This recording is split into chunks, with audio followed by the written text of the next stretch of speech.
রিকশায় করে মেট্রো শপিংয়ে যাচ্ছিল।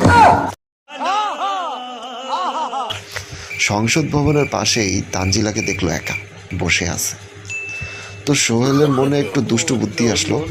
সে রিকশা থেকে নেমে আস্তে আস্তে করে তানজিলার পিছনে গিয়ে তানজিলার 2 চোখ হাত দিয়ে চেপে ধরল। তো জীবনের প্রথম রোমান্টিকতা করতেছে সে।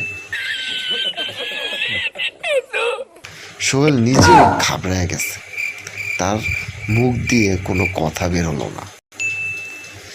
তানজিলা বলল, এই জাহিদ, ছাড়ো তো, যে কোনো মুহূর্তে আমার হবু বর সোহেল আইসা পড়বে।